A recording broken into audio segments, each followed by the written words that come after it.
Welcome to Know Your Mobile. I'm Basil, and here we have a comparison between the Huawei Ascend, Huawei's newly announced phablet coming in at 6 inches, and the Samsung Galaxy Note 2, the 5.55-inch behemoth that we thought was as big as it could get for a phone. Oh no. The Huawei Ascend, packs not only a larger chassis but a slightly thicker form factor, and we can truly say, despite my 6'4" hand, it feels very, very big. Kicking off looking at the design, and it's actually not too dissimilar to the Samsung in terms of you've got a silver bezel and you've got a glossy backing as well as a glass fascia. You do have, however, much more angular corners, so it's more akin to the D2 and indeed more iPhone-esque styling. If we look at the Samsung, however, it looks markedly Samsung. You've got the curvaceous corners, a ergonomic backing, very, very, very glossy indeed. The actual ports on the Samsung include one button on the front, which the Huawei doesn't have, volume rocker to the left, on the right hand side power button down below, 3 micro USB port, and that stylus, the S Pen, is there, and that isn't available, or no stylus support, on the Huawei Ascend. Up at the top is a 3.5mm headphone jack, and on the reverse is an 8-megapixel rear-facing camera along with an LED flash, and the loudspeaker down below. It is a removable back cover. If we look at the Huawei Ascend, and we can see a pretty similar set of options. You also do, by the way, have a micro SD slot underneath the back cover and a removable battery. On the Huawei Ascend, you've got that giant 6-inch display on the fascia, which really does dominate everything. On the left side is a micro SD card slot, on the right hand side is a power button and a volume rocker, while down below is a micro USB port, which is plugged in, as you can see. Up at the top is a 3.5mm jack and a SIM eject tray. On the reverse, that high gloss backing, we can zoom in a little bit and you might be able to make out that patterning along the backing. And you've got that 8-megapixel rear-facing camera with LED flash.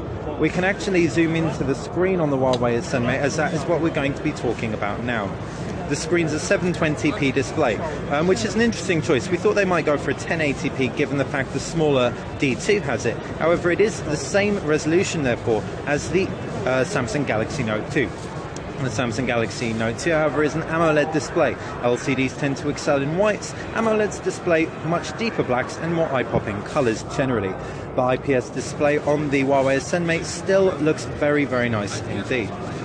Now moving on to the UIs, and both Huawei and Samsung have overlaid Android 4.1 with their own custom skins. Samsung have done it with TouchWiz, Huawei have done it with their own, and this is the first time that we've seen this customization.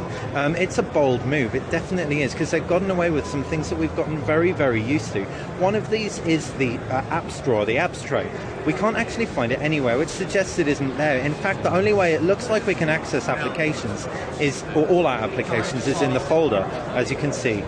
If we want to add a folder, we assume it's just going to be a long press. Oh, no, it's not. You see, we're almost at a loss for what to do in order to pull that up.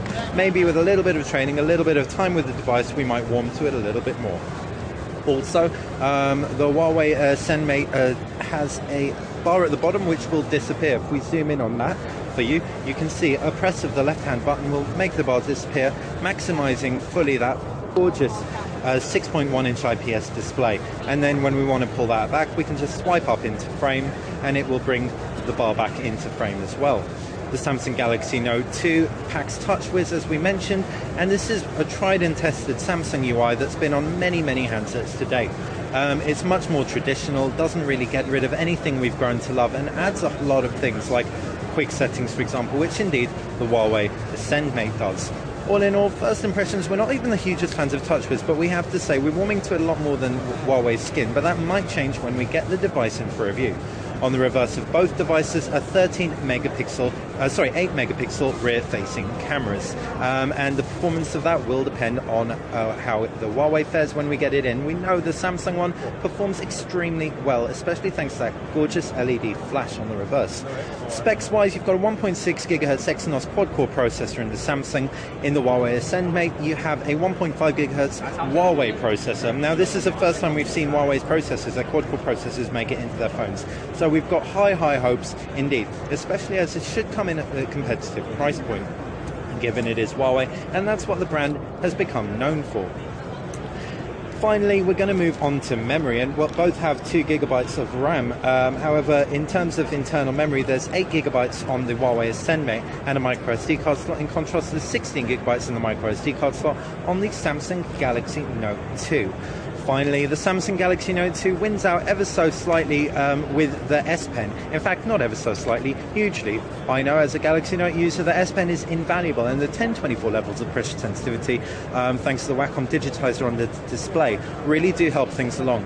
We'd see the Ascend Mate with its 6.1-inch screen as a perfect opportunity to get the stylus support in there, however they haven't. So anyone who really wants stylus support, the Galaxy Note 2 is really your only option. Anyone else, however, will be well served with the additional size the Ascend Mate offers. It'll be perfect for videos, magazines, etc. Thanks for watching Know Your Mobile. I've been Basil with a quick comparison between the Samsung Galaxy Note 2 and the Huawei Ascend Mate.